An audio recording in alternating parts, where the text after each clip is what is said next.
DuckTales is a quintessential NES style game. It can be beaten in around an hour. The slowdown can both help and hinder you.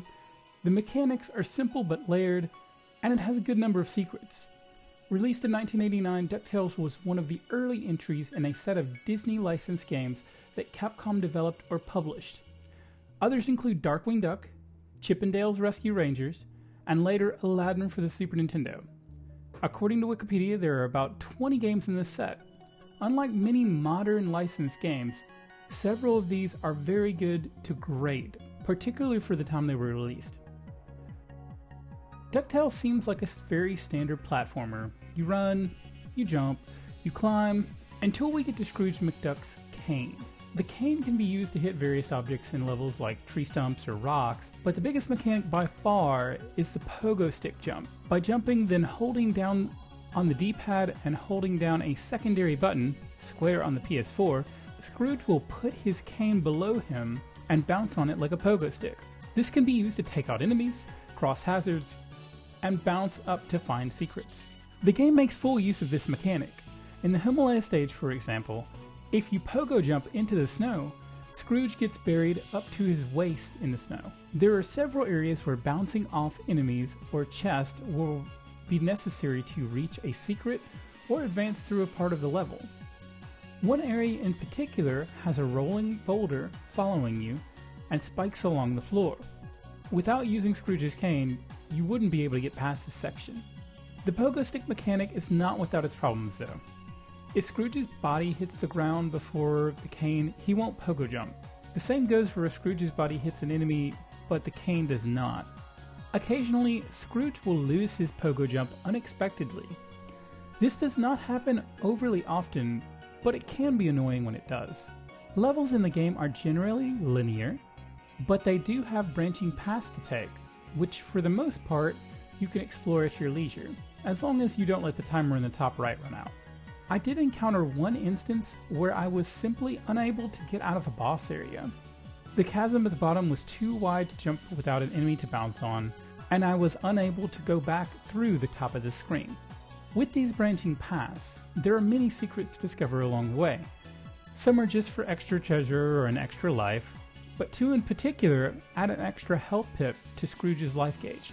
Most of these secret paths are optional. One in particular must be traversed to complete the stage. Some of these secrets are pretty obvious once you know what to look for.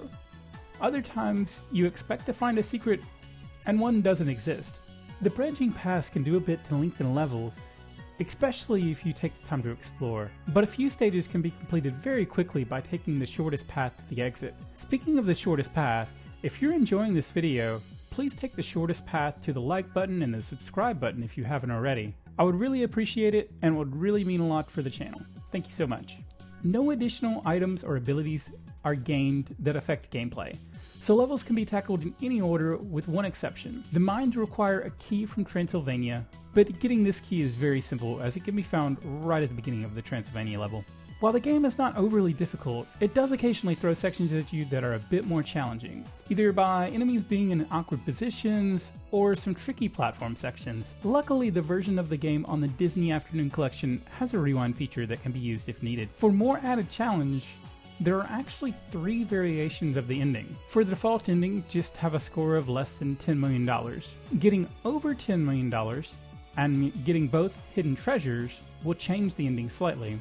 The most difficult ending to get would be finishing the game with $0, as you have to avoid all items that increase your score. There is a section of a level that you need so much money to advance. I show here that you can bounce on an enemy to bypass that payment.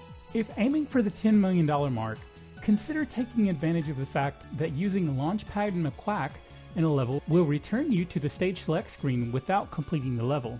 If you use this exit with a 7 in the 10,000 digit place of your score, you'll get a bonus level where you can add some extra money. Most of the music and sound effects are standard fare for the NES. There are 2 standout songs. The title screen has the catchy DuckTales opening theme from the 1987 cartoon. The other standout is the Moon theme, a remix of which is currently playing in the background. When discussing the best songs from NES games, the Moon theme is often in the conversation. One sound effect in particular you'll likely hear over and over is the sound of enemies being defeated. I still think the sound in combination with how surprised the snake looks is still pretty funny. What do you think? Have you played DuckTales?